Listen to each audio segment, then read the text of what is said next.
Aqui apenas um exemplo que serve não somente para uma rede, mas para qualquer empreendimento. E a gente tem trabalhado muito nos últimos tempos. Na primeira coisa, pensar numa visão. Normalmente sempre temos a tendência a pensar no problema, nas dificuldades, nas carências, né? Então sempre que alguém me diz, nós estamos querendo discutir um projeto, primeira coisa, sonhem. Pensem aonde querem chegar, o que se quer transformar, como é que se enxergam lá na frente, 5, 10 anos, né? Enfim, e aí sim começar a reconhecer qual é o cenário, aonde que me encontro, né? Discutindo com demais pessoas estratégias para mobilizar, para buscar mais adesão de outras pessoas, enfim, e poder colocar essas ideias no papel para poderlas executar. Aqui uma ideia de como é que na prática começamos a fazer esse trabalho de articulação e de trabalho em rede. Numa dada localidade, seja através de 2, 3 organizações que conhecemos antecipadamente, ou por um mailing, ou enfim, normalmente agora, no início, em 98, ainda a gente usava essa história de mailing, hoje não é mais assim, hoje realmente é por contatos mesmo, 2, 3 pessoas se conhecem, colocamos a ideia de poder trabalhar em conjunto, chamamos outras pessoas que podem estar interessadas, né? E o que começa a acontecer é que de um grupo de 60 que de repente são chamadas para discutir uma ideia de trabalhar em rede, 10, 15, 12 pessoas decidem fazer algum trabalho em conjunto. E essas pessoas e essas organizações vão trabalhando, vão se organizando em projetos, em subgrupos. Quer dizer, não quer dizer porque estamos trabalhando em rede, todas as pessoas temos que fazer as mesmas coisas, né? Mas podemos identificar dentro de grupos, né, que projetos, que ações nos interessa participar, ou que ações podemos ter uma maior contribuição. E essa é uma forma que a gente começa a se organizar. E, bom, uma das coisas que começou a acontecer em 2002, uma outra coisa que começamos a observar é que essas redes, ou esses grupos que nós organizamos na cidade de São Paulo por bairros, e mesmo em algumas cidades do interior de São Paulo também por bairros, e outras cidades menores por cidade, começamos a perceber também de que essas pessoas começaram a olhar muito para os seus projetos, né? Para o seu coletivo, para os seus jovens, para os seus isso, para os seus aquilos, e deixavam de olhar muito para o local. Então foi um momento em 2002, 2003, começamos a refletir, peraí, será que pessoas se juntam, organizações se juntam só para olhar para algo determinado? Né?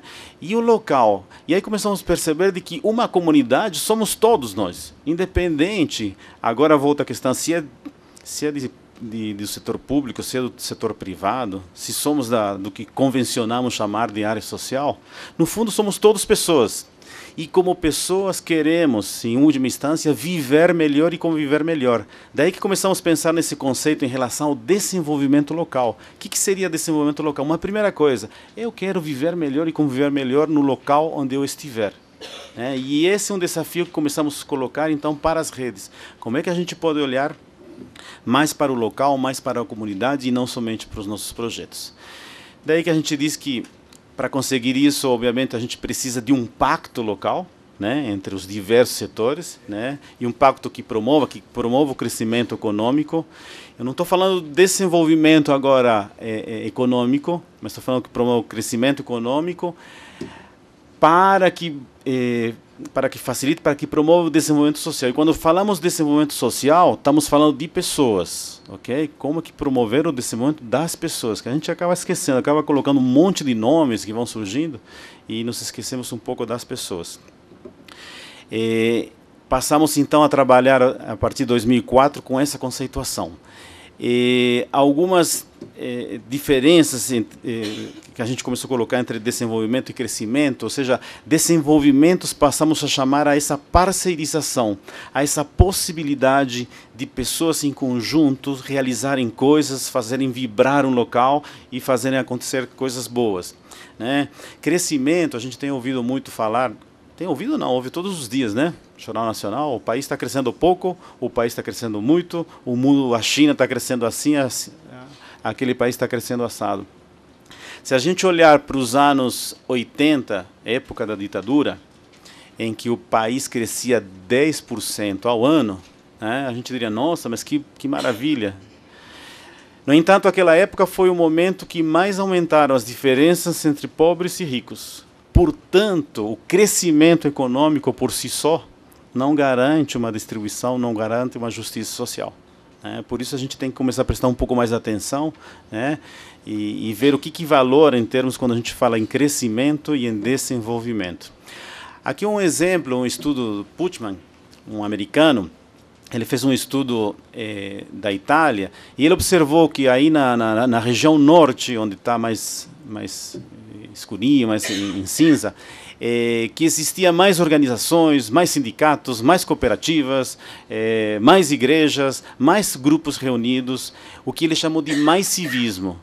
E o que ele passa a constatar nos seus estudos que onde há maior organização, existe maior possibilidade de desenvolvimento, ok?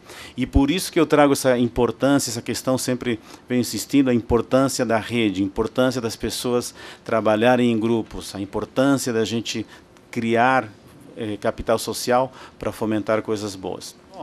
Aqui eu estive num lugar, tive o privilégio de estar recentemente no norte da Itália, pela OIT, num curso sobre desenvolvimento local, e apenas, isso aqui de uma outra apresentação, mas como interessante esse local, como trabalha com visão de futuro, na foto, deixa eu ver, seria a de baixo da direita, não, da esquerda. Essa casinha que vocês estão vendo, na realidade é uma hidroelétrica.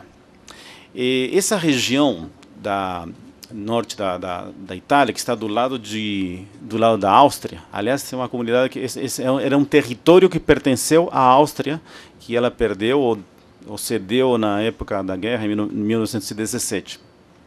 E essa comunidade faz 20, 30 anos que começou a se colocar alguns sonhos, né, e um deles era serem autossustentáveis, autossuficientes sem energia. E eles estão trabalhando com diversos tipos de energia. Mas o interessante dessa hidrelétrica é que quando foi ser construída e a comunidade viu o projeto, eles falaram assim, não, peraí, nós queremos trabalhar sim a sustentabilidade da energia, mas a gente não quer que o cano da hidrelétrica passe por cima da montanha, né? E aí houve uma discussão, ou seja, naquela época existia uma preocupação com a questão do meio ambiente, e estamos falando de uma região que você somente vê verde, né? E aí o que eles fizeram, a solução? Abriram a montanha, fizeram lá todo o encanamento e fecharam a montanha. Então, isso é trabalhar com visão de futuro, isso é trabalhar com cuidado, e isso também foi possível porque existia uma comunidade organizada que dizia, não, peraí, aqui dessa forma não. Por isso eu fico sempre insistindo, como é importante que a gente esteja organizado, como é importante que a gente dialogue, como é importante que a gente crie esta força que eu chamo de força política, de capital social, para que a gente também diga assim, opa, vamos fazer as coisas assim, mas vamos fazer de forma planejada e respeitando nossos sonhos, etc. Muito bem. E quando em 2003, 2004 começamos a pensar, então, bom, se a gente quer olhar para a localidade, quer olhar para a comunidade, nós temos que olhar para o local. Mas o que é o local? Né?